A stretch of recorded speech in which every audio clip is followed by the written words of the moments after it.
We're trying to just keep it up and running and keep pace with the burgeoning demand. Burgeon refers to something that grows in the sense of something agricultural, like a bud. So a burgeoning business would be a business that is growing rapidly. Or burgeoning demand would be demands that are increasing quickly. So you can say Renaissance was a period of burgeoning arts. You could say that, yes. You can describe the love between them as burgeoning. That's hard to say, but I think that might be acceptable. Maybe poetically.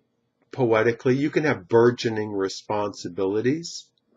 Once he got promoted, he had burgeoning responsibilities at work, so it was difficult for him to finish everything he needed to do on time.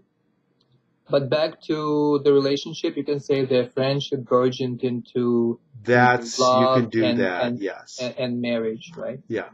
They start after their first date. Their love burgeoned over the next year or so, and then they decided to get married. During springtime, there are a lot of flowers burgeoning shortly after the snow is gone. After the Occupy Wall Street began to fade, the feelings were still there, but there was no good way to express them until Elizabeth Warren came along, who became the burgeoning leader of the discontent that people had that they were not being treated fairly by the economic system. Okay, what's the finance team need to look like, and where are the finances, and what's the HR team look like, and how do we think about recruiting people? And HR is human resources, which is a major department in most companies. So the HR department takes care of human resources.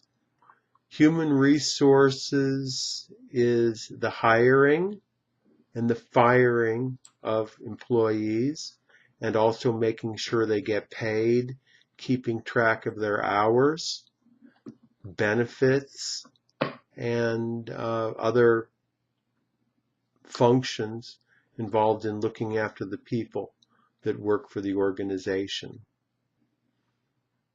Most people do not look forward to getting called in by the HR department. They don't know if they're going to get fired or if it's going to be something good. After my paycheck bounced, I called up the HR department to try to figure out what was wrong. Most people can go into a meeting and start off with, I think Sarah's not going to like what I have to tell her, but I've steeled myself for this conversation, and I'm going to go in and I'm going to tell Sarah, Sarah, you have to stop tripping Gabriel in the hallway.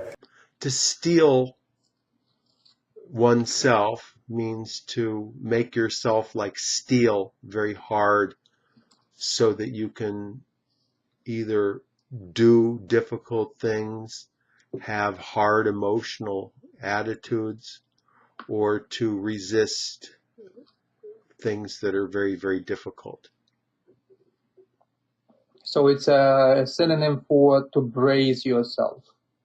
To brace yourself. Also, there's an old expression, they called it gird your loins, which means to prepare yourself for battle.